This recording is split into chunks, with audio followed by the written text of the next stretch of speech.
Hi hello welcome to Rafi theatre. நான் உங்கள் ரஃபி. இன்றைக்கி தெரியும் செஞ்சில் நம்ம பார்க்க போகிற படம் குட் பேட் அக்லி. படத்தில் வந்து பார்த்திங்கன்னா உங்களுக்கு தெரியும், ஆத்திக் ரவிச்சந்திரன் டைரக்ஷன் பண்ணியிருக்காங்க. நம்ம த்ரிஷா, நம்ம தலை, சுனில், கிங்ஸ்லி இவங்கெல்லாம் நடிச்சிருக்காங்க. இந்த படம் தான் குட் பேட் அக்லி. இந்த படத்தோட கதையை பற்றி பார்க்கணும்னா, படத்தில் வந்து பார்த்திங்கன்னா சரியான கேங்ஸ்டர் அஜித்குமார். அவருக்கு வந்து ஒரு ஆம்பளை பிள்ளை பிறக்குது. அப்போ வந்து த்ரிஷாவை வந்து அவங்க சொல்கிறாங்க, பிள்ளையை தொடாத, உன்னை மாதிரி பாவப்பட்ட கை வந்து தொடக்கூடாது சொல்கிறோன்னா அந்த இடத்துல மனசு மாறுறாரு. என் பிள்ளைக்காணி, என் பிள்ளை மேலே சத்தியம், இனிமேல் நான் கேங்ஸ்டரை பண்ண மாட்டேன்னு சொல்லிட்டு தப்பை ஒத்துக்கிட்டு என்ன செய்கிறார், ஜெயிலுக்கு போயிறாரு. 17 வருஷம் தண்டனை. எதுக்காணி? அந்த பிள்ளைக்காணி. அந்த 17 வருஷத்தில் பார்த்திங்கன்னா அந்த புள்ளை வளர்ந்து பிள்ளைக்கு ஒரு பிரச்சனை வருது. அப்போ என்ன செய்யறதுன்னா, நம்மளை பிள்ளையை காப்பாற்றணும்னா திரும்ப கேங்ஸ்டர் ஆகணும்னு சொல்லிட்டு கேங்ஸ்டர் ஆகிறது.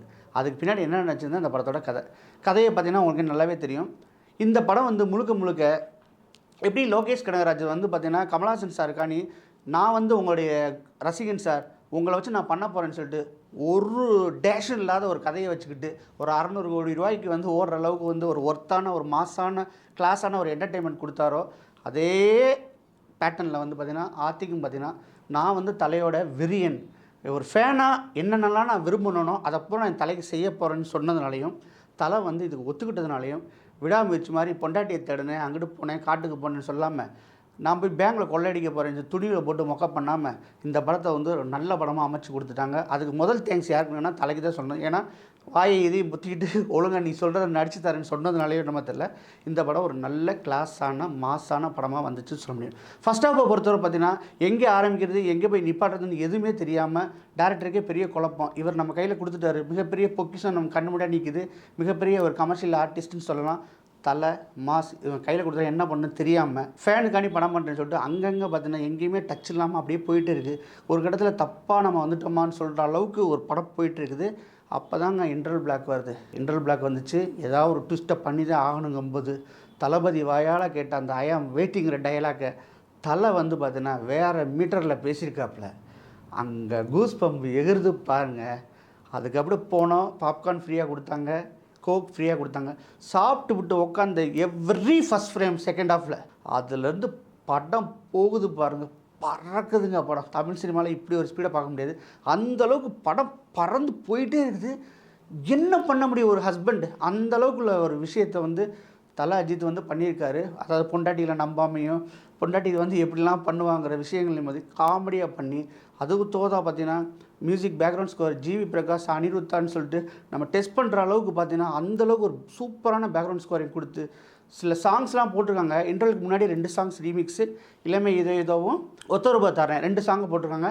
ஒட்டவே இல்லை. என்னடா அந்த 2 பாட்டையும் இப்படி காலி பண்ணிட்டீங்களா அப்படி சொல்கிறதுக்கு போதா, இன்டர்வலுக்கு பின்னாடி பார்த்தீங்கன்னா 3 சாங் ரீமிக்ஸ் கொடுத்துருக்காங்க. பட்டையை பிழிச்சு தள்ளிட்டாங்க. ஃபுல்லாக ஃபேன்ஸ்கானிங்க ஒரு ஃப்ரேமையும் செதுக்கி படத்தை அருமையாக முடிச்சாங்க. சரி முடித்தவனு சொல்லி எந்திரிச்சா எண்டு கிரெடிட்ஸில் ஒரு சாங்கை போட்டுட்டு பயங்கரமான வைப்ஸு பிச்சு எடுத்து ஒரு சலாம் போட்டு அனுப்பிட்டாங்க. நம்மளும் ஒரு பெரிய சலாம் போட்டு வெளியே வந்தோம். ஒரு படத்தை கிளைமேக்ஸில் முடிச்சுட்டு வெளியே வரும்போது சிரிச்சுட்டு வந்தான்னா ஒரு நல்ல காமெடி படம்னு அர்த்தம். ஒரு எமோஷனலாக வந்தான்னா ஒரு நல்ல எமோஷனல் படம்னு சொல்லலாம். கடுப்பாக வந்தான்னா மொக்க படம்னு சொல்லலாம். ஆனால் இந்த படத்துக்கு எல்லாருமே வைப்ஸோடு வந்தோம். அதுதாங்க உண்மை. படத்தில் இந்த மாதிரி நல்ல சீன் நம்ம சொல்ல போனோம்னா சரியான மாசான கிளாஸான சீன்ஸ் நிறைய இருக்குது. ஒரு கார் சேஸு, அவங்க வந்து பார்த்திங்கன்னா கார் போய் நிற்கிது, சுற்றி வந்து ஒரு 200 பேர் நின்றானுங்க. இப்போ நம்மளுக்கு ஒன்றும் தெரியலை, அது என்னது டெத் அனிவர்சரின்னு சொல்லிட்டு முடிவு பண்ணிடுறானுங்க. ஸோ அந்த இடத்துல ஒரு சீன்லாம் பண்ணியிருப்பாங்க. இதை நான் ரிவீல் பண்ண விரும்பலை. அந்த படத்தில் பார்த்தீங்கன்னா உங்களுக்கு தெரியும், ஒரு அருமையான கஸ்டமைஸ்டு காரு, இந்த பட்டனை தட்டுவாப்பில், இந்த பக்கம் பார்த்தா ராக்கெட் லான்ச்சரு, இந்த பக்கம் வரும்போது இங்கே ஒரு ராக்கெட் லான்ச்சரு, இந்த பக்கம் பார்த்தீங்கன்னா ஒரு ஸ்டன்னு எல்லாம் வச்சு அந்த காரை சுற்றி ஃபயர் பண்ணோம். விக்ரம் படத்தை விட ஒரு படி மேலே வந்துட்டாங்கன்னு அர்த்தம். அந்தளவுக்கு ஒரு அருமையான ஒரு கஸ்டமைஸ்டு கன்று வச்சு அந்த ஃபைட்ஸ் வந்து இன்னும் அப்படியே பதற வைக்கும். அந்தளவுக்கு பண்ணிட்டாங்க. அதுக்கு தோத அந்த இடத்துல ஒரு பேக்ரவுண்ட் ஸ்கோர் போட்டு நம்ம ஆலமா டோலமாவை போட்டு ரீமிக்ஸை போட்டு அந்த ஃபைட் நடக்கும். சான்ஸே இல்லைங்க. என்ன மூமெண்ட்ஸு, அப்படியே ஒத்திக்கலாம் கண்ணை, எத்தனை தடவைனாலும் பார்க்கலாம். ஆனால் ஃபஸ்ட் ஹாஃப் பார்க்கும்போது ஏன்டா படத்துக்கு வந்தோம்னு ஆயிடுச்சு. அந்த செகண்ட் ஹாஃப் வந்து பார்த்திங்கன்னா எத்தனை தடவைனாலும் படம் பார்க்கலாம். விட்டுறாதீங்க. இந்த 5 நாள் பார்த்தீங்கன்னா ஃபேன்ஸ் வந்து பார்த்திங்கன்னா உள்ளுக்குள்ளே குமிஞ்சிக்கிட்டு இருக்காங்க. இந்த டைமில் பார்த்தீங்கன்னா அந்த வைப்ஸோட வெளியே வருவீங்க. 5 நாள் கழிச்சு இந்த படம் எப்படி இருக்குன்னு சொல்ல முடியாது. ஏன்னா ஃபேன்ஸோடு பார்க்கும்போது இந்த படம் வந்து ஒரு வைப்ஸ் இருக்குது. இல்லைன்னு வச்சுக்கோங்களேன், சாதாரணமாக சிரிச்சுட்டு வரலாம். ஸோ அந்த மாதிரி இருக்குது. படத்தோட நெகட்டிவ்ஸ் என்னென்னா ஃபஸ்ட் ஹாஃப் தான் நம்ம சொல்ல முடியும். ரொம்ப லேக் இல்லைன்னா கூட அவங்க கொண்டு போனால் ஏன்னா ஒரு ஜெயில் காமிக்கிறாங்க, ஜெயில் போர்ஷன் நடக்குது. திடீர்னு பார்த்தீங்கன்னா ஜெயிலில் வந்து பார்த்தீங்கன்னா கைதி ட்ரெஸ்ஸோட வர்றாரு, திடீர்னு பார்த்தா ஜெயிலர் ட்ரெஸ்ஸோட வர்றாப்புல. ஸோ அந்த போர்ஷனே வந்து பார்த்தீங்கன்னா மாஸ் எலமெண்ட்ஸ் பண்ணுறேன்னு சொல்லிட்டு ஓவர் டூ பண்ணி ஒரு மாதிரி ஒரு கிளம்ஸியாக தான் போயிட்டு இருந்துச்சு. இன்டர்வலுக்கு முன்னாடி படத்தை வந்து சரியான பாதையில் பயணித்து கதையும் கொஞ்சம் எமோஷனும் கலந்து கொண்டு போய் படத்தை முடிச்சிருக்காப்புல தான் நம்ம சொல்ல முடியும். இது முழுக்க வந்து ஆத்திக் ரவிச்சந்திரன் தன்னுடைய குருங்கிற மாதிரி அஜித்துக்காண்டி பண்ண ஒரு அருமையான படைப்புன்னு தான் சொல்ல முடியும். மொத்தத்தில் வந்து பார்த்திங்கன்னா ரீமிக்ஸ் சாங்ஸ்லாம் போட்டு நல்லாவே ஒர்க் அவுட் ஆயிருக்கு. கேமராமேனை சொல்லியே ஆகணும், ஒரு அருமையான டிஐ பண்ணி இந்த படத்துக்கு என்ன கலர் கொடுக்கணுமோ அந்த கலரை கொடுத்துருக்காரு. ரெட் ட்ராகன் அவருடைய பேர், அஜித்தோட பேர். ஸோ அதனால ஒரு மாதிரியான ஒரு ரெட்டிஷ் கொடுத்து ஒரு படம் வந்து பார்த்திங்கன்னா மார்க் ஆண்டனி ரேஞ்சுக்கு இல்லாமல், ஒரு விடாமுயற்சி ரேஞ்சுக்கு இல்லாமல் ஒரு மிடில் வந்து அந்த கலர்லாம் கொடுத்து நல்லாவே பண்ணியிருக்கேன். எடிட்டிங் சொல்லியே ஆகணும். என் மயனை வந்து இந்த நிலைமையை பண்ணவன் எவன்டா அப்படின்னு சொல்லும்போது யார் வர்றான்னு கேட்டிங்கன்னா அர்ஜுன் தாஸ்லாம் வந்து பார்த்திங்கன்னா அஜித்துக்கு நிகரான வில்லனுங்கும் போதே நம்மளுக்கு வந்து ரொம்ப பொறாமையாக இருக்குது. இதில் வந்து பார்த்திங்கன்னா டபுள் ஆக்ஷன் வேறு கொடுத்துருக்காங்க, சரியான கடுப்பாக இருக்குது. ஆனாலும் வந்து அவர் மொக்க பண்ணலாங்க, ரொம்ப நல்லாவே நடிச்சிருக்காப்புல. அர்ஜுன் தாஸ் இந்நேரம் வந்து பார்த்திங்கன்னா செங்கெடுத்து போயிருப்பார் ஆத்திக் ரவிச்சந்திரனுக்கு கோயில் கட்ட. ஏன்னா அவருக்கு இந்த கதாபாத்திரம் வந்து இனிமேல் அமையுமானே தெரியாது. அந்தளவுக்கு ஒரு சூப்பரான கதாபாத்திரத்தை கொடுத்து ரொம்ப அருமையாகவே நல்லா ரைட் பண்ணியிருக்காப்புல அந்த வில்லன் ரோலின்னு சொல்ல முடியும். காமெடிக்குன்னு பார்த்தீங்கன்னா கிங்ஸ்லி பல படத்தில் வந்து சும்மா மொக்க போட்ட கிங்ஸ்லி வந்து இந்த படத்தில் வந்து ஒரு சின்ன சிறப்பான காமெடி செஞ்சுருக்காப்புல. ஏன்னா அஜித்தோட மைனை வந்து யாருமே காப்பாற்ற முடியாது சொல்லலை, அஜித்தோட மைனை காப்பாற்றுற ரோல் வந்து பார்த்திங்கன்னா கிங்ஸ்லிக்கு வருது. ஸோ அந்த இடத்துல பார்த்திங்கன்னா அஜித் மகனுக்கு துரோகம் பண்ண ஒரு காதலியோட ஒரு வீடியோ ஒன்று வருது. இந்த வீடியோவை பார்த்து பின்னாடி ஒரு சின்ன காமெடி பண்ணியிருப்பாப்புல. படத்தில் பார்த்தீங்கன்னா நீங்கள் என்ஜாய் பண்ணலாம். ஸோ அந்தளவுக்கு சுவாரஸ்யமாக பண்ணியிருக்காப்புலன்னு தான் நம்ம சொல்ல முடியும். டம்மியாக வந்து யோகி பாபா வந்துட்டு போயிருக்காப்புல. அவர் அப்படி வந்தது தான் வந்து படத்துக்கு நல்லதுன்னு நினைக்கிறேன். ஏன்னா ரொம்ப யூஸ் பண்ணியிருந்தால் கூட நல்லா இருந்திருக்காது. மற்றபடி பார்த்திங்கன்னா ஜெயிலர் படத்தில் இருந்த சுனில் ஜெயிலர் படத்தை விட இதில் நல்லா பண்ணியிருக்காப்புல. ஒரு அருமையான ரோல், ஃப்ரெண்ட் ரோல் பண்ணியிருக்காப்புல அஜித்துக்கு. ரொம்ப நல்லாவே பண்ணியிருக்காரு. சில இடத்துல பார்த்திங்கன்னா அவருடைய ஆக்ஷன் வந்து ரொம்ப சிறப்பாக இருக்குது. மற்றபடி அதுக்கடுத்து பார்த்திங்கன்னா சிம்ரன் சொல்லவே தேவையில்லை. சிம்ரன் வந்தவொடனே டாடா டாடா அப்படின்னு போடும்போதே வாலியை நம்மளுக்கு மைண்ட் பண்ணிடுறாங்க. வாலியோட டைலாக்ஸ்லாம் சில இது பண்ணியிருக்காங்க. ரஜினி சார் படத்தை பார்த்திங்கன்னா எம்ஜிஆர், சிவாஜி இவங்களெல்லாம் ரெஃபரன்ஸ் வச்சு படம் பண்ணிக்கிட்டு இருந்தார். ஆனால் இந்த அஜித் சார் வந்து அஜித் சார் படத்தையே ரெஃபரன்ஸ் எடுத்துக்கிட்டது பெரிய சாதனைன்னு சொல்ல முடியும்.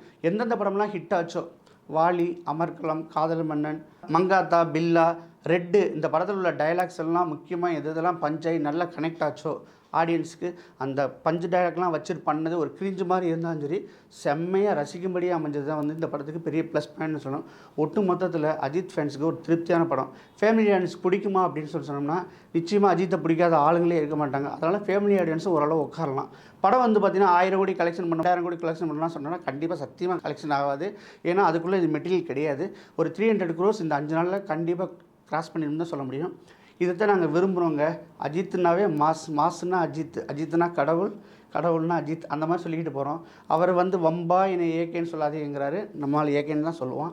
வம்பா தலைன்னு சொல்லாதேன்னு சொல்கிறாங்க, அது நாங்கள் தலை தான் சொல்லுவோம். அந்த மாதிரி வந்து ஒரு காட் உள்ள பிளஸ்டுன்னு சொல்லலாம் அஜித்தை பொறுத்தவரை. அந்த மாதிரி மக்களுடைய சப்போர்ட் வச்சுக்கிட்டு இவரை வந்து மக்களுக்காண்டி வந்து பயங்கரமான ட்ரீட்டான ஒரு படங்கள் கொடுக்கணும்னு தான் விரும்புகிறோம். அந்த இது வந்து இந்த படத்தில் அமைஞ்சதுன்னு சொல்ல முடியும். மொத்தத்தில் இந்த படம் வந்து எப்படி இருக்குன்னு சொன்னீங்கன்னா கண்டிப்பாக சொன்னேன், ஃபேன்ஸு வந்து மஸ்ட் வாட்ச் மூவி தான் சொல்ல முடியும்.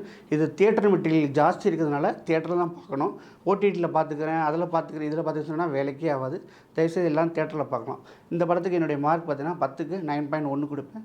அதுக்கு தகுதியான படம் தான் சொல்லலாம். இந்த படத்தோடைய சேர்ந்து ரிலீஸ் ஆக வேண்டிய படம் இட்லி கடைன்னு உங்களுக்கு தெரியும். இட்லி கடை பயந்துச்சா, நம்ம குட் பேட் அக்லி பயந்துச்சா அப்படின்னு சொல்லிட்டு நம்ம பார்த்தோம்னா பயப்படலாம் வேலையில். தமிழ் சினிமா நல்லா இருக்கணும்னா கொஞ்சம் தள்ளி போகிறதுல தப்பு இல்லை. ஏன்னா கலெக்ஷனுங்கிறது ரொம்ப இம்பார்ட்டண்ட், ப்ரொடியூசருங்கிறது ரொம்ப இம்பார்ட்டன்ட். நிறைய ப்ரொடியூசர் வந்து காணாமல் போயிட்டு இருக்கும்போது பார்த்தீங்கன்னா இதை கொஞ்சம் அட்ஜஸ்டபிள் பண்ணுறது நல்லாயிருக்கும். அதுக்கடுத்து பார்த்தீங்கன்னா May 1 தலை பிறந்தநாள் அன்னைக்கு நம்மளுக்கு ரெட்ரோ ரிலீஸ் ஆகுது. இந்த ரெட்ரோவோட வந்து இட்லி கடை வந்து கிராஸ் ஆகுமான்னு சொல்லிட்டு பார்த்தா அப்படி தள்ளி அக்டோபர் படம் தள்ளி வச்சுட்டாங்க. ஸோ அதனால் வந்து ஒரு ஹெல்த்தியான ஒரு காம்படிஷனில் வந்து தமிழ் சினிமா நல்லா இருக்குது. எனக்கு என்னமோ தெரியல, 23 வந்து பார்த்தீங்கன்னா 2023 வந்து பார்த்தீங்கன்னா தமிழ் சினிமா ரொம்ப சூப்பராக இருந்துச்சு. எல்லாமே பார்த்தீங்கன்னா ஒரு லோ பட்ஜெட் படங்கள்லாம் நல்ல வரவேற்பு பட்டுச்சு. 2024 அந்த மாதிரி இல்லை, ஒரு சில படங்கள் தவிர மற்ற படங்கள் பெருசாக ஓடல. ஆனால் 2025 பார்த்தீங்கன்னா உண்மையிலேயே சின்ன படங்கள் நல்லா வந்திருக்கு. இதுவரை வந்து 4 மாதம் ஆயிருக்கு. ஒரு 3-4 படம் வந்து மிகப்பெரிய ஹிட் அடிச்சிருக்குன்னு சொல்ல முடியும். ஒரு 3-4 படம் ஆவரேஜாக போயிருக்கு. இந்த வருஷம் தமிழ் சினிமாவுக்கு ஒரு நல்ல இயர் அமையும்னு தான் நான் நினைக்கிறேன். அஜித்தோட லுக்ஸ் பற்றி சொல்லுங்கள், நிறைய லுக்ஸ் பண்ணியிருக்காங்க. அஜித்தோட லுக்ஸ் வந்து நம்ம ரசித்து பார்க்குற மாதிரி இருக்கலாம். ஒரு டேரக்டர் என்ன பண்ணார், ஒரு பெரிய ஹீரோவை வச்சுட்டு ஏஐ பண்ண போகிறேன், அதை பண்ண போகிறேன்னு சொல்லிட்டு ஒரு செம்மையாக மொக்கமாக நினச்சி நான் ஓப்பனாகவே சரியாக கோட்டு படம் தாங்க நான் சொல்ல முடியும். விஜய் ஏஐ பண்ணி அந்த வில்லனை பார்த்த எரிச்சலாச்சு. ஏன் இப்படி பண்ணினாங்க, இவ்வளோ ஒரு மாஸ் ஹீரோ வந்து இப்படி பண்ணிட்டாங்கன்னு சொல்லிட்டு நம்ம ரொம்ப வருத்தப்பட்டோம். காரணம் வந்து ஏஐனால தான். ஏஐனால என்ன பண்ண முடியுமோ அதை பண்ணாங்க. விஜயகாந்த் சாரை கூட சரியாக ஏஐ பண்ணலை, இது நல்லா தெரிஞ்சது. ஆனால் இந்த படத்தில் ஏஐ பண்ணாமையே 6 மாதத்தில் 25 கிலோ வெயிட்டை குறைச்சி 25 வருஷத்துக்கு முன்னாடி வந்த பில்லா மாதிரி ஒரு கெட்டப்பில் வந்தாப்புல சான்ஸே இல்லைங்க, மறக்கவே முடியல. அதனால தான் அவர் தலான்னு நம்ம சொல்லலாம். அந்தளவுக்கு வந்து கெட்டப் வந்து கிட்டத்தட்ட ஒரு 7-8 கெட்டப்பில் வந்தாலும் சரி, தீனா மாதிரி வர்றாப்புல, மங்காத்தா மாதிரி வர்றாப்புல, பில்லா மாதிரி வர்றாப்புல, அதுக்கடுத்து சொல்கிறது வாலி மாதிரி. ஸோ இந்த மாதிரி நிறைய வந்து அவர் கேரக்டர் வந்தால் கூட அந்த 25 வயசு கம்மியாகி ஒரு கேரக்டரில் வர்றாப்புல பாருங்கள், சான்ஸே இல்லைங்க. அந்தளவுக்கு ரொம்ப பெர்ஃபெக்ஷனாக பண்ணியிருக்காப்புல. இன்னும் 10 கேரக்டருக்கு பண்ணால் கூட போர் அடிக்காத அளவுக்கு தான் இருந்துச்சு. மீண்டும் அடுத்த விமர்சனம் சந்திக்கிறேன். அதுவரை பாய்.